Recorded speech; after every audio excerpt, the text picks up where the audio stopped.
13.1 for a few days now on my daily driver iPhone XS Max, as well as my iPhone XR and the iPad Pro. So in this video, I just wanted to share my experience with you guys, talk about some more new features and changes, talk about some bugs going on, the performance, battery life, all the fun stuff that you guys care about. So obviously iOS 13.1 was a very big surprise when it came out because we don't even have the official version of iOS 13.0 yet. So it's going to make things really interesting to see next month when iOS 13, the GM build gets released, probably on September 10th, the day of the Apple event. But we will see. It's pretty confusing. 13.1 will probably be out, either in September or maybe October. But as of right now, pretty much everybody's confused because Apple has only done this one time in the past, and that was on iOS 9. So I will elaborate on the whole release of iOS 13.1 before iOS 13.0 later on, as there's a little bit more clarity involved, because right now, again, everybody's still a little bit confused. But anyways, let's jump in and talk about more of the new features and changes found in iOS 13.1. So one of the first things I noticed in iOS 13.1 comes in the share sheet and when we go to airdrop something. So when you airdrop a photo, if you go ahead to airdrop, you will see that it now shows the device picture instead of actually showing like the Apple ID photo that you would have by default. Instead of the placeholder, it now actually shows like a product shot of the actual product. So it says iPad right there, and it shows a picture of an iPad instead of like my Apple ID picture, which would be that Steelers logo that you see right there. So I do like this change. I think it makes things look a little bit more uniformed and not as cluttered and everything looking the same, since everything would have like the same icon. It makes them stand out a little bit more and makes it easier for you to determine which device is which. Another thing I noticed shortly after shooting my original iOS 13.1 What's New video is that when you take a screenshot, when you have the volume indicator right there, before it would actually disappear. So the volume indicator, the volume HUD would disappear when you take a screenshot, but now you can actually capture that in a screenshot. So you can see there, it doesn't disappear, and I can actually capture the volume HUD in a screenshot, which you could not do in iOS 13.0. And speaking of the volume HUD, obviously Apple is tweaking the volume HUD quite a bit since it's so different in iOS 13, but in iOS 13.1, it now takes 2 taps of either volume up or volume down to make the bar skinny, whereas before in iOS 13.0, it would take 3 taps of either volume up or down to make the bar skinny. And if we go into the control center and 3D touch on volume right here, you will notice that the icons are a little bit larger than they were in iOS 13.0. And I wasn't able to take a screenshot of this, but I noticed that if you guys remember in my iOS 13.1 What's New video, when you change the volume HUD right here will indicate the output. So if you had AirPods, instead of that little speaker right there, it would show an icon of the AirPods. Well, actually, when you're in a phone call and you turn the volume up or down, it will show the actual phone icon right there. So it goes for phone calls and for FaceTime. So I actually noticed this when I was in a FaceTime call and I turned the volume down and it actually showed like an icon right there. So we do also have some minor changes to some emojis here in iOS 13.1 as well. Now iOS 13.1 is normally when we get all new emojis, but we have not got those yet. Maybe it's because we're only in beta 1, maybe beta 2 we will see all of the new emojis, but there are some tweaked ones in the first beta of iOS 13.1. You can see there the puzzle emoji is actually now green. That puzzle icon used to be blue, and now also with the heart emoji, so the heart eyes, the loved emoji right there, and also the kissy face, the hearts now actually have reflections in them. So you may have to look a little closer than normal, but they actually do have reflections in them. They look a little bit more refined, a little bit more realistic than they did in iOS 13. So I like these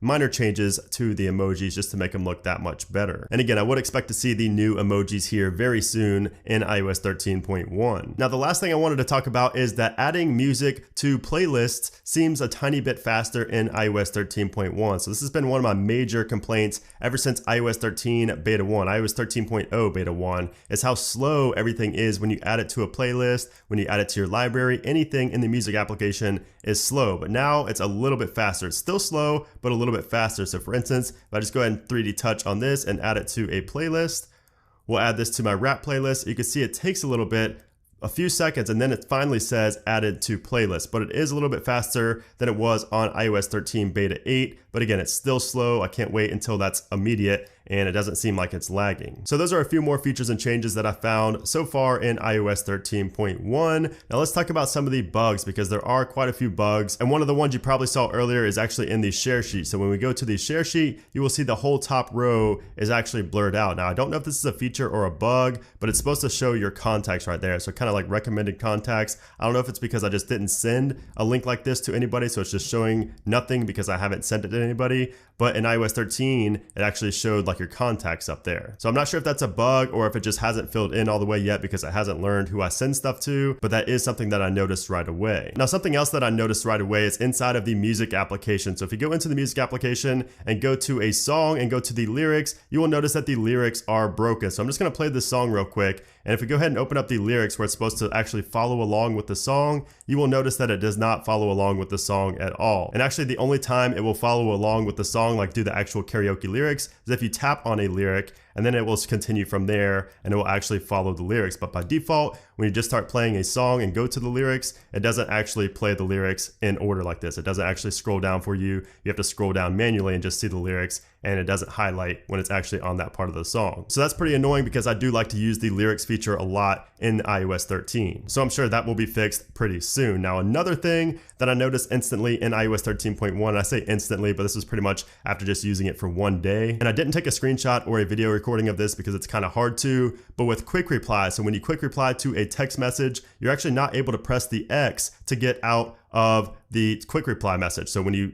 either look at the text message or you reply to it, when you go to click X, you can't. So you basically just have to swipe up from the bottom to go home, and that cancels out of that quick reply menu. So that's pretty annoying because I do use quick reply a lot with my text messages. I usually use it just to see what the text message says. Then I want to click X and go back to what I was doing, but I'm not able to do that without swiping up and going home on iOS 13.1. So I hope that is fixed in beta 2. Now, if you use Google Hangouts, that application does also crash on launch in iOS 13.1, so it doesn't even work. Now, also if we go into the App Store and go to apps and scroll down, you will see that the top paid and top free apps, all these icons are still super low quality. So I complained about this in iOS 13. I'm starting to think it's not even a bug. I don't know why Apple would do that, but the images here, the icons are just super low quality. Another annoying thing for my single peeps out there, the Bumble application is actually buggy in iOS 13.1 as well. Even though there was an update, when you go to click on a chat, you will see that it just crashes right away. That never happened in iOS 13, any of the betas. So for some reason in iOS 13.1, it does crash. And the last bug I want to talk about is that podcasts wouldn't even pause. So if I went to the control center and tried to pause a podcast, it wouldn't pause. It would just sit there and keep playing for like 30 seconds, and then it would eventually pause. So it was laggy. Sometimes it wouldn't pause at all. There's just an issue with podcasts when trying to pause them. But aside from all those annoying bugs, the performance in terms of just like fluidity and just the quickness overall of the OS, performance is great on iOS 13.1. It feels about the same as iOS 13 beta 8, because again, I have not had any random reboots. I haven't had any crashes, like the actual springboard crashes. I've had app crashes,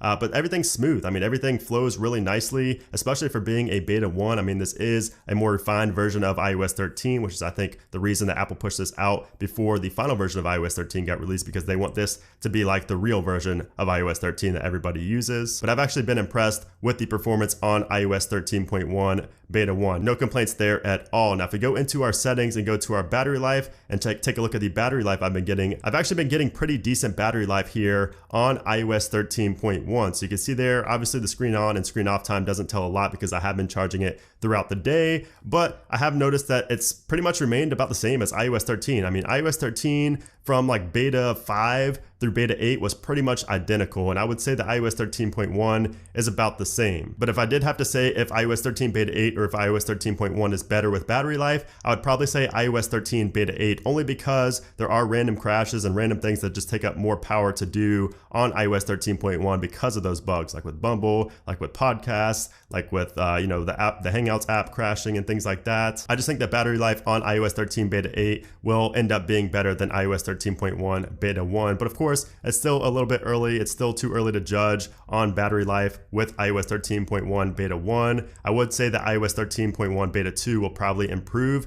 battery life. That's just usually how it goes when going from a beta 1 to beta 2, no matter what firmware it is. But yeah, that's pretty much it for iOS 13.1 beta 1. If you didn't update already, I'd probably wait until beta 2 gets released, since iOS 13.1 beta 1 is a bit buggy, and the circumstances surrounding whether or not we'll even get an iOS 13.0 release are kind of sketchy at the moment. I would think that we would. I wouldn't think that Apple would just skip over a firmware, but I have seen rumors and people speculating about that online. So again, if I were you and you didn't update already, I would just wait for iOS 13.1 beta 2. If you are on iOS 13.1 beta 1, let me know down in a comment below how the firmware has been running for you, how the software has been running for you on a daily basis. Again, I am using these betas on my daily driver, my iPhone XS Max, so I do think that they are stable enough to use on your daily driver. I don't think it's going to be anything that's really going to mess you up. I haven't had any drop phone calls, my signal's never dropped or anything like that, so nothing major when it comes to bugs. But yeah, guys, that's pretty much it. If you enjoyed this video, I would appreciate it if you gave it a thumbs up. Also, again, leave a comment down below with your experience on this software. And of course, make sure you guys do subscribe so you can see all of my updates on iOS 13.1 when the new betas come out, my reviews, all that good stuff. So anyways, guys, thanks again for watching,